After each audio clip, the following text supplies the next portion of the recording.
Kasus Lalu apa tanggapan intoleransi pemerintah di Kota Kabupaten Yogyakarta Lumajang terus terkait meningkat dalam aksi sebuah intoleransi Kecaman terhadap pria yang radikalisme dan menendang intoleransi dan membuang disampaikan sesajen Ikatan di Pesantren lokasi Indonesia hotel Kalimantan Rumah Barat Ibadah melalui dan pernyataan menjadi sikap. Lumajang Polres Dalam Tempat, pernyataan Dewan sikapnya, Negara Majalah IP Sore Kalbar Dewan secara Agama tegas di menolak Indonesia. segala bentuk Negara tidak tindakan.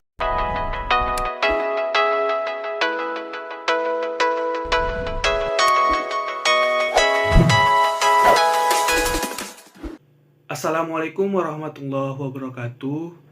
Shalom, Om Swastiatu, Namo Buddhaya, Salam Kebajikan.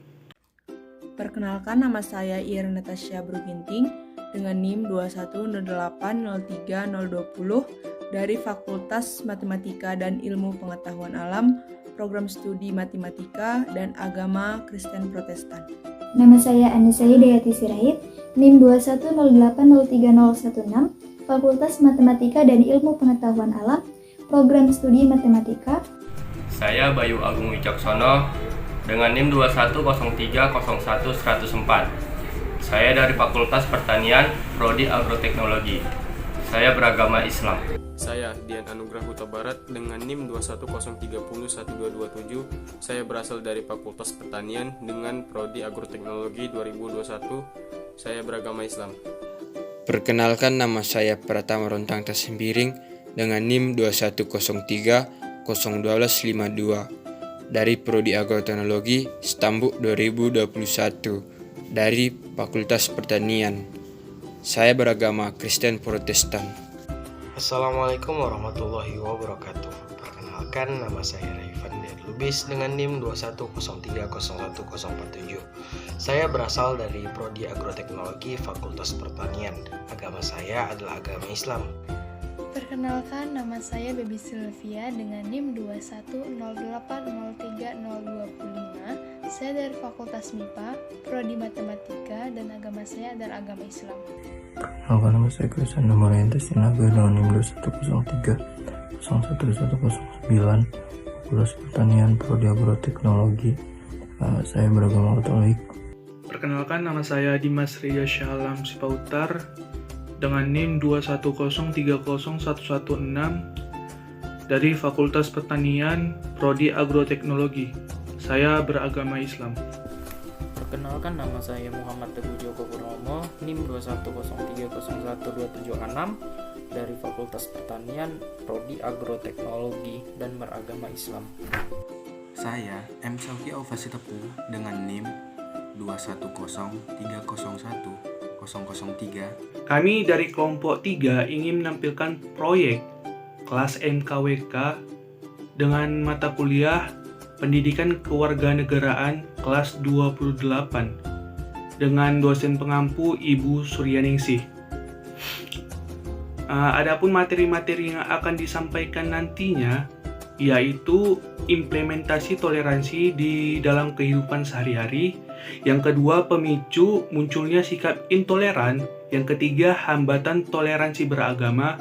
Yang keempat, cara mencegah intoleransi. Yang kelima dan yang terakhir, contoh kasus intoleransi yang ada di Indonesia. Baiklah, materi yang pertama akan disampaikan oleh teman saya, Baby dan Raifan. Baiklah moderator, terima kasih atas kesempatannya. Implementasi toleransi dalam kehidupan sehari-hari. Indonesia merupakan negara dengan beragam budaya, ras, agama, suku, etnis, bahasa, dan adat istiadat.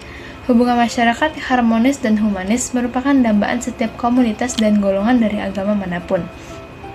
Salah satu nilai universal yang dapat mewujudkan hal itu adalah sikap toleransi, terlebih di negara Indonesia yang multikultural.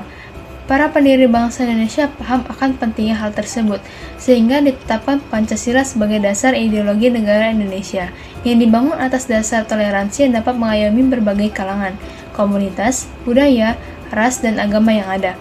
Kesadaran beragama membangkitkan tentang pentingnya memiliki agama. Satu sisi dapat mempererat solidaritas, di sisi lain dapat menumbuhkan konflik sosial. Jadi, agama sebaiknya digunakan untuk mempererat tali silaturahmi antar sesama tanpa memandang suatu golongan, ras, suku, atau budayanya, sehingga dapat membuktikan bahwa hidup berdampingan antar pemeluk agama atau budaya yang berbeda dapat menciptakan suatu keindahan dan menjadi identitas bangsa. Manusia memang diciptakan sebagai makhluk individu dan makhluk sosial tentunya. Karena sebagai makhluk sosial, manusia memerlukan hubungan dan kerjasama dengan orang lain dalam memenuhi kebutuhannya, baik kebutuhan material maupun spiritual. Toleransi antar umat beragama merupakan sikap tegang rasa terhadap realitas perbedaan yang ada dalam masyarakat. Tillman menunjukkan bahwa perlu ada butir-butir refleksi toleransi, diantaranya yaitu yang pertama, kedamaian adalah tujuan, toleransi adalah metodenya. Yang kedua, toleransi adalah terbuka dan reseptif pada indahnya perbedaan. Yang ketiga, toleransi menghargai individu dan perbedaan. Yang keempat, toleransi adalah saling menghargai satu sama lain melalui pengertian. Yang kelima, benih dari intoleransi adalah ketakutan dan ketidakpedulian. Saya akan melanjutkan penjelasan dari teman saya. Yang keenam, benih dari toleransi adalah cinta, disiram dengan kasih dan pemeliharaan. Yang ketujuh, jika tidak ada cinta, tidak ada toleransi. Yang kedelapan, yang tahu menghadapi kebaikan dalam diri orang lain dan situasi memiliki toleransi. Yang kesembilan, toleransi berarti kemampuan menghadapi situasi sulit. Dan yang kesepuluh, toleransi terhadap ketidaknyamanan hidup dengan membiarkan berlalu ringan dan membiarkan orang lain. Dalam melaksanakan toleransi antar umat beragama, seseorang harus memiliki prinsip untuk mencapai ketenangan, ketentraman, dan keharmonisan antar umat bermasyarakat yang ada di suatu masyarakat. Adapun prinsip-prinsip toleransi, ada 3 poin. Yang pertama, kebebasan memilih agama. Yang kedua, rasa persaudaraan pada sesama. Dan yang ketiga, menerima perbedaan. Implementasi toleransi dalam kehidupan sehari-hari, ada 3 poin juga. Yang pertama, meyakini dan percaya terhadap Tuhan Yang Maha Esa sesuai agama masing-masing.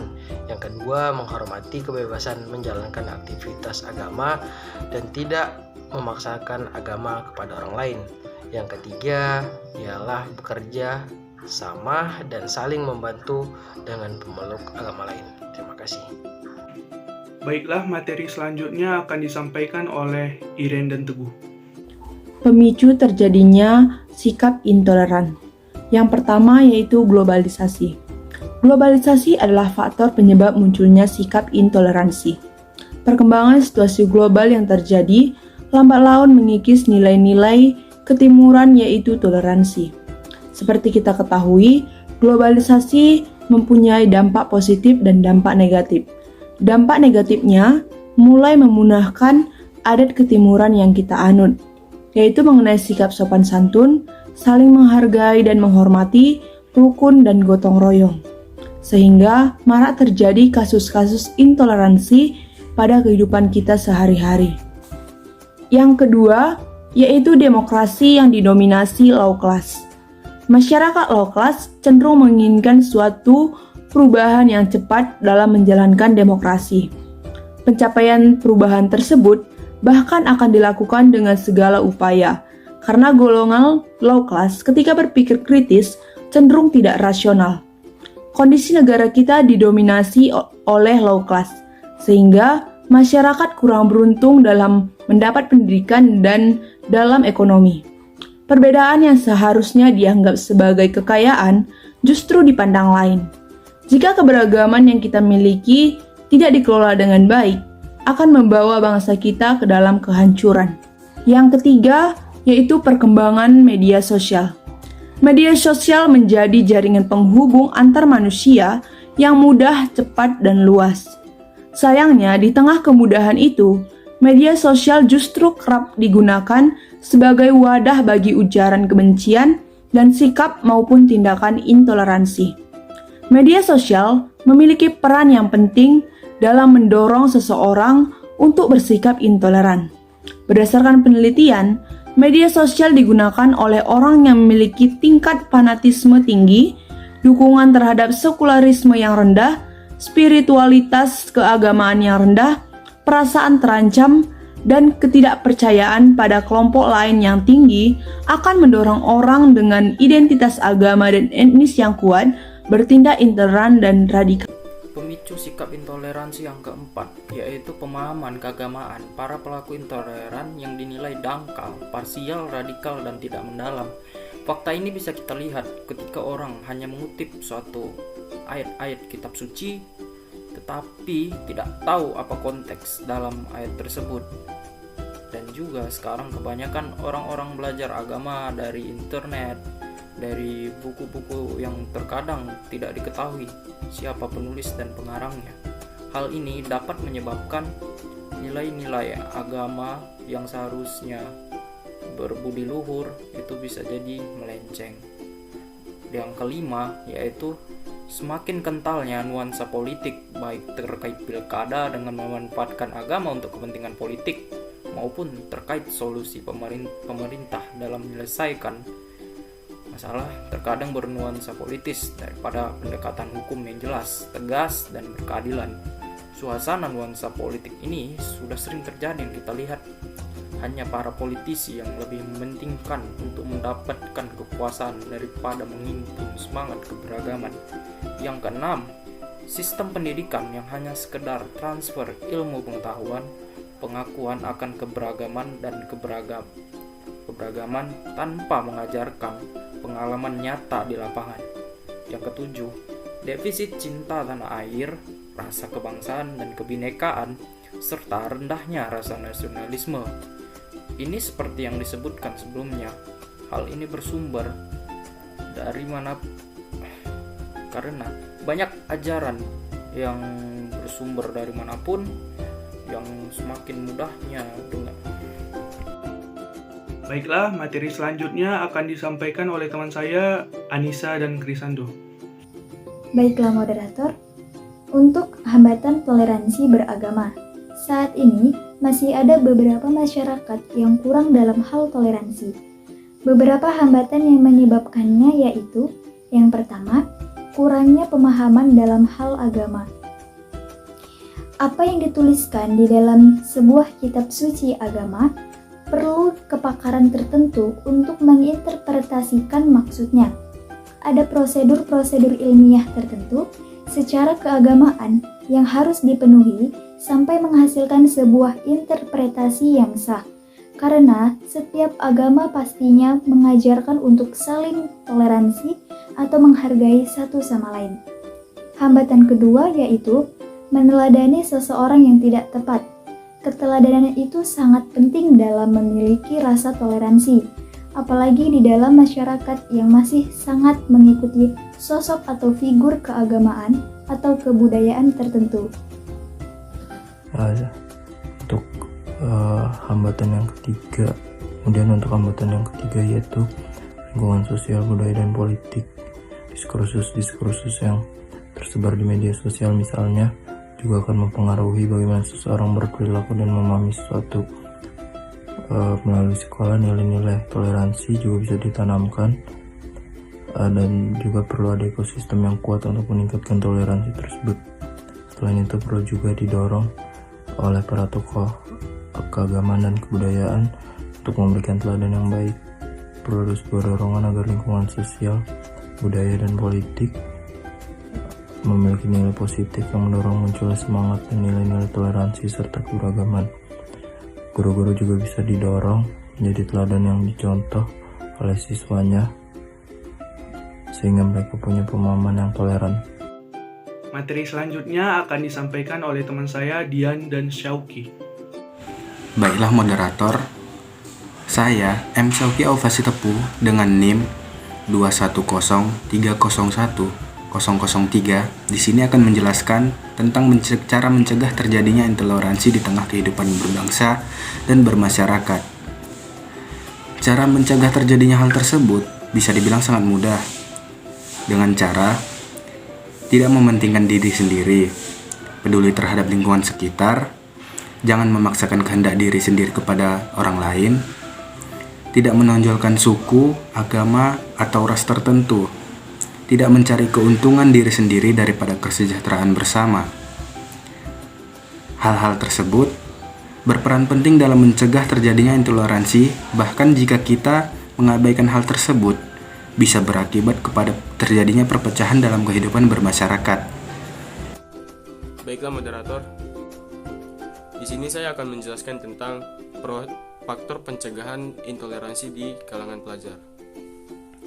Proses pencegahan sikap intoleransi melalui penguatan pendidikan Pancasila, serta faktor pendukung dan penghambat dalam penguatan pendidikan Pancasila. Penelitian ini menggunakan metode kualitatif deskriptif, yaitu menghasilkan data deskriptif berupa informasi tertulis atau lisan dari informan dan perilaku yang dapat diamati.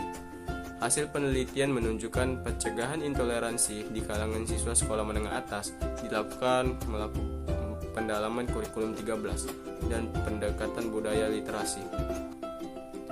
Adapun faktor pendukung diantaranya kebijakan pemerintah yang memberikan aturan tentang adanya penanaman nilai-nilai toleransi beragama, kerjasama antar warga sekolah dalam kegiatan keagamaan, faktor penghambat yaitu latar belakang keluarga, kematangan emosional siswa yang tidak sama, mengatur media sosial, dan hubungan pertemanan. Baiklah, sampailah kita pada materi yang terakhir. Materi ini akan disampaikan oleh teman saya, Bayu dan Pratama. Baiklah, moderator, saya akan menyebutkan beberapa kasus-kasus intoleransi yang terdapat di Indonesia. Yang pertama, bom bunuh diri di Gereja Katolik St. Yosef Medan.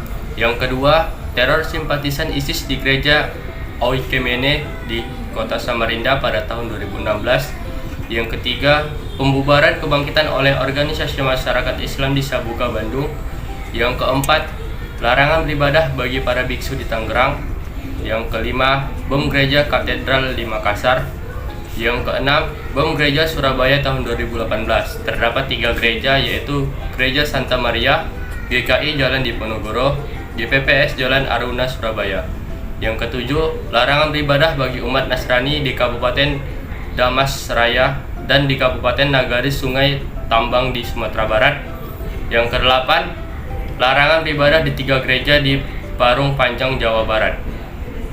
Baik, di sini saya akan melanjutkan beberapa contoh kasus intoleransi yang terjadi di Indonesia. Contohnya seperti bom di Gereja Bentel Semarang pada tahun 2011, bom di Gereja Santa Ana dan Gereja Huria Batak Protestan di Jata Waringin pada tahun 2011, ledakan bom di Masjid Istiqlal pada tahun 1978, sekelompok orang mengganggu ibadah jemaat HKBP KSB di Kabupaten Bekasi, sekelompok warga Geraha Prima Jonggol menolak ibadah jemaat Gereja Pentakosta di Bogor, perobohan gereja dan diganti dengan masjid yang dianggap heroik di Bangka Belitung, pelarangan pembangunan rumah dinas pendeta di Gereja Kristen Protestan Pak Dairi atau GKPPD di Aceh, sekelompok warga membakar Gereja Pentakosta Indonesia di Aceh.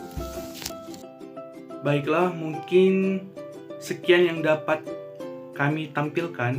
Maaf jika banyak kekurangan yang terjadi di dalam video ini, karena kesempurnaan hanya milik Allah Subhanahu wa Ta'ala. Saya akhiri. Assalamualaikum warahmatullahi wabarakatuh.